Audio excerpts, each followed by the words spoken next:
welcome to Miss K on Postal. Welcome, my postal freaks. I'm so glad you guys are here. So today I want to have a conversation with you guys about if you just got newly converted. Congratulations, my really desperate, poor working souls who are now become career employees. Welcome to the Terror Dome. We're so glad to have you as one of us now. You are now labeled and stamped, and you now fucking belong to the USPS for life. Yes. But you just got converted, and I know you're probably like, yay, I'm so happy. But what happens next? Nothing. Same shit, different day, right? Okay. No, there are actually some things that actually do change. So now that you become a career employee, you are now allowed to bid. But you're not going to be able to bid as soon as you get converted. It usually takes about maybe a cycle, 2 cycle bidding cycles for you to bid on a bid. So you would probably, not probably, you would more than likely, once you get converted, depending on how many people you got converted with, they offered you, based on where you were in the seniority standing, a particular bid, which you got, and you're going to sit in that bid, but you don't have to keep it. Remember that. You might have chosen a bid because you were number 4 on the list or number 5 and they only had like 7 and you had to choose the one you really wanted, then an alternate or whatever, and you got some bullshit ass bid. You really don't want it, but it's decent. You can bid out. Just wait your 2 bidding cycles and then you can go ahead and bid on a bid that you think you may want. But remember, you're bidding and you're junior to the juniors. So your bid is awarded to you based on seniority. So somebody senior to you may bid on a bid and you may not get it. So don't get discouraged. Just keep bidding until you get something that you want and something that'll work for you. I suggest, and this is what I tell people when they bid, don't try to bid on the bid that has the best days off. Don't do that. Bid on the bid that has a good time that you want. Your first real bid. Some of y'all think y'all finna step into the game, y'all finna get Saturday, Sunday off. Baby, there are 20-year lifers in this motherfucker who ain't never seen a Saturday and Sunday off, okay? So don't even try it. Try to bid on the times that you want. You want a 3:30 time, or you think 5 o'clock will work better for you, or 7, whatever your bidding cycles are at your particular location. Try to bid on that.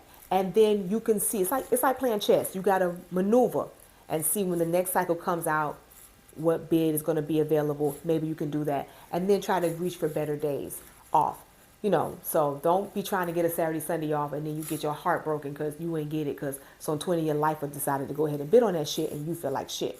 That is the way the bidding cycle works. Now, I gotta scratch y'all. Now listen, once you get converted, not long after, it is kind of long, but not long, you're supposed to have your orientation.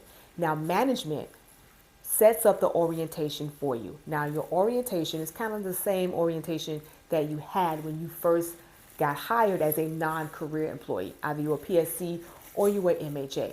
Now, it's a little bit different because this is your orientation as a career employee.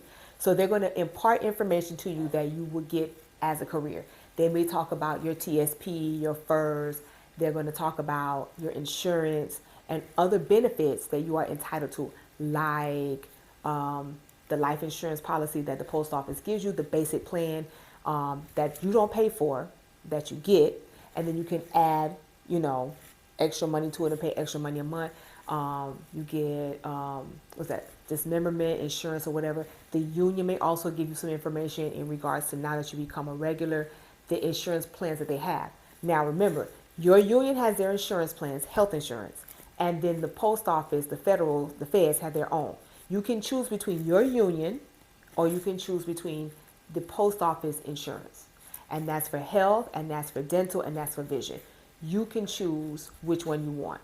And once you get converted, you have an open window. I think it's like you have 30 days or so to the window that you have to choose insurance, because they consider that a life-changing event. So you can change your insurance. So if you have insurance already that you got as a non-career, because they do offer non-career employees, I know for the MHAs and 360s, and I also know for the PSCs, they offer you insurance, but that's your non-career insurance plan. Once you become career, there are so many more options. Trust me, there are so many more options, especially for mail handlers. I'm not quite too sure for PSCs, but I know we only really have one, And then once you become a regular, it's so many other plans available that you can choose from. You can choose from those plans, and then you'll go ahead and you'll make that life change event. Once you become a regular, in the next week or two coming weeks, you're going to receive all this information, a bunch of packets coming from Human Resources. You're going to get information for your TSP, your thrift.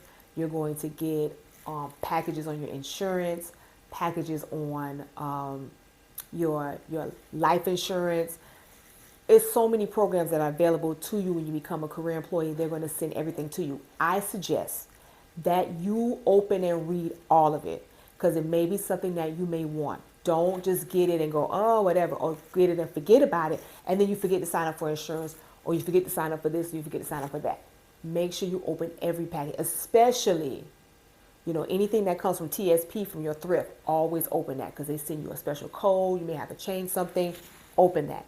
Now, your orientation, like I stated, is scheduled by management. They're supposed to schedule your orientation. This is after you become a regular, after you got converted. A lot of times it takes them almost up to a month to do this orientation. If you have heard nothing about your orientation, please go see someone in management, or if you have someone in Human Resources at your location, speak to them and say, hey, I haven't heard anything about my orientation. Did they schedule that date for me? Because they have to schedule pretty much all of you guys who got converted pretty much all at one time. If it's too many of you, they'll probably try to break it down in 2 different classes. And it's about a couple of hours, 3 or 4 hours, tops, maybe 5. It's like coming into work on a regular day. And they'll try to schedule it based on your schedule, if you're working, if you're not working, if it's your NS or whatever. But everyone is going to go to this particular class, okay? So that's your orientation. Now, once you become converted, you get your vacation time that's allotted to you as a mail handler or a clerk. So if you are a mail handler, we get X amount of time given to us at the beginning of the year. So the beginning of the year, let's say we get 100 hours, right? So that's given to us every time the year rolls over, January 1st, whatever, we get in our bank that 100 hours of vacation time. Now that you become converted, you will get your vacation time. Let me state this.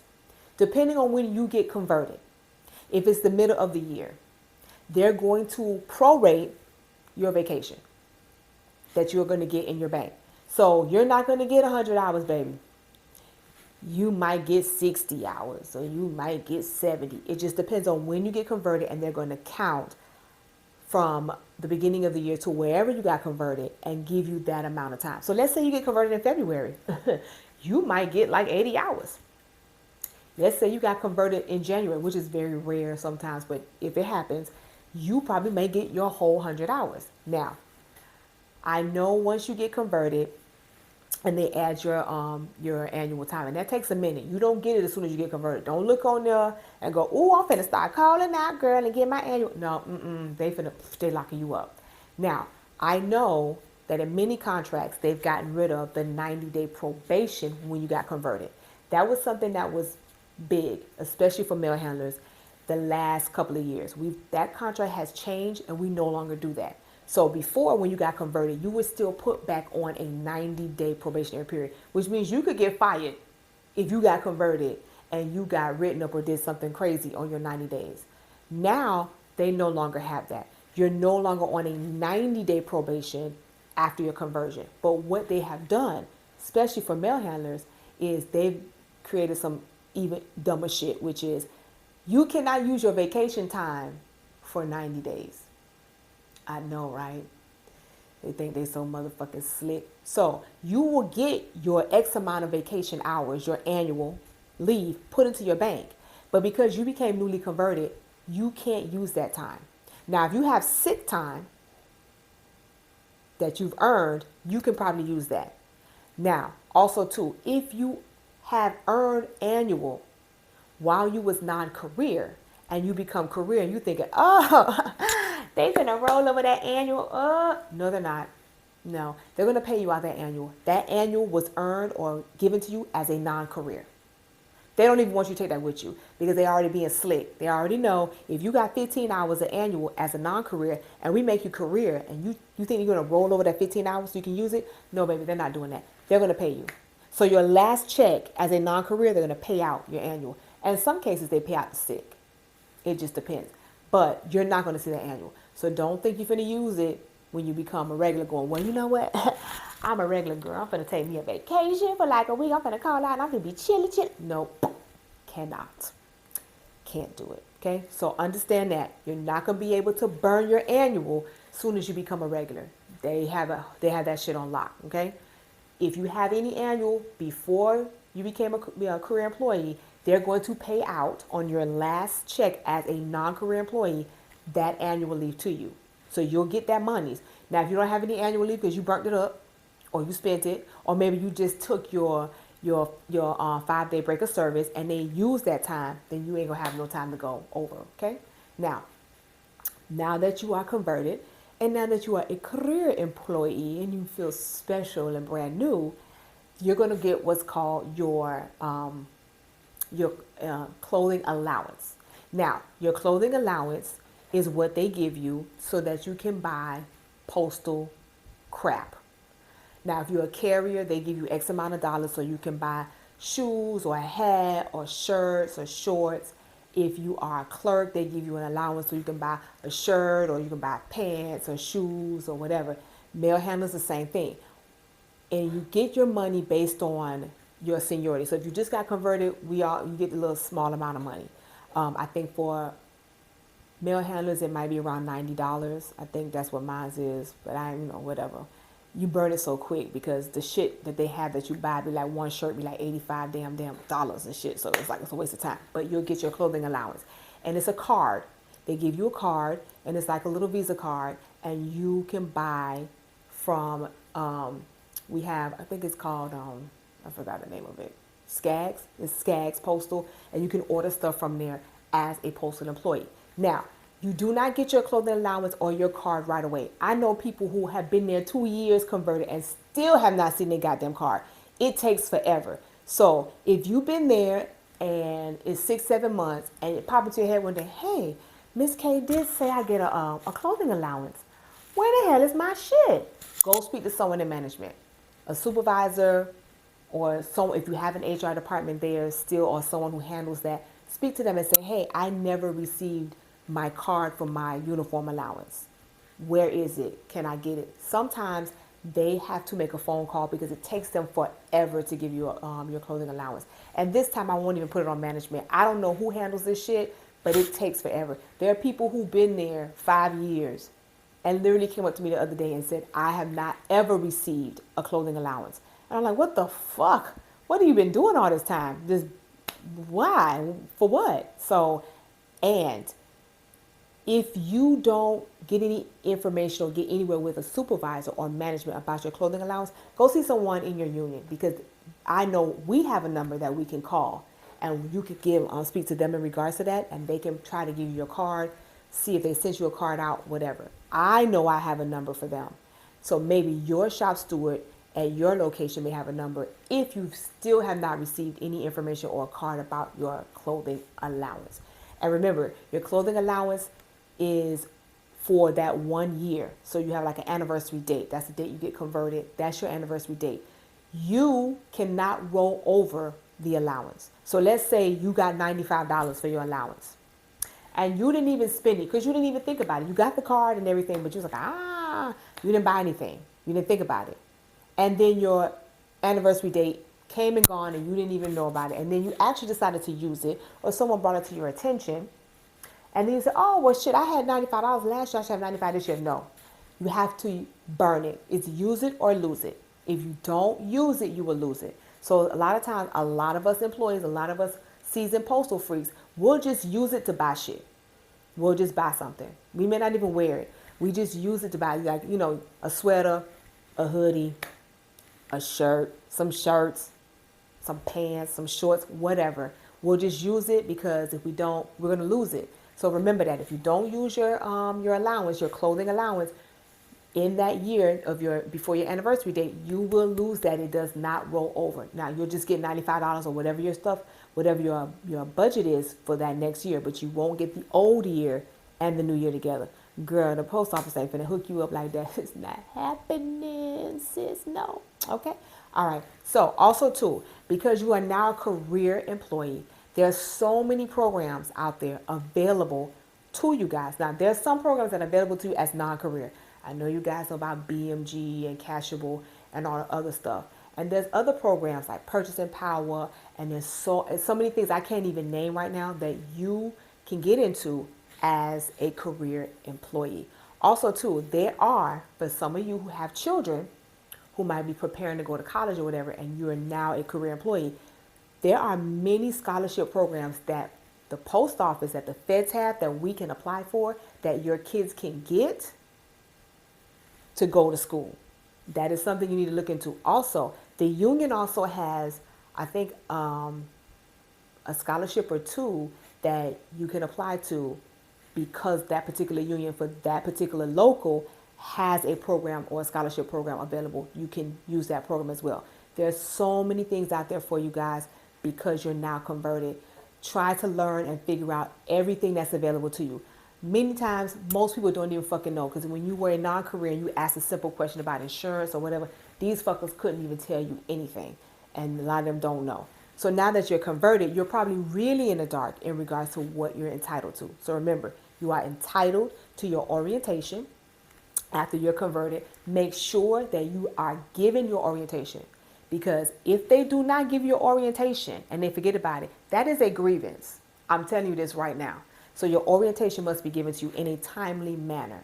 They can't let 2 or 3 months pass and go, oh, we forgot about your orientation. That's too long. That's too long. Make sure you're up on it. Most locations are up on the orientation for you. They will schedule it. They will tell you, and then you can do it. Okay, so remember your orientation. Remember, you are allowed a clothing allowance. If they don't mention it in your orientation, you ask the question about it. If that person is versed in it, they'll probably tell you this is the number or this is who we use. They'll send you a card. If you don't get your card by a certain time, please let us know. If they don't say anything to you, wait a month or two. Sometimes it takes 3 because it takes forever. Mention it to someone in management. If not, go see someone in your union, because we do have the numbers for whoever we use for your clothing allowance, the little debit card that you get. Okay.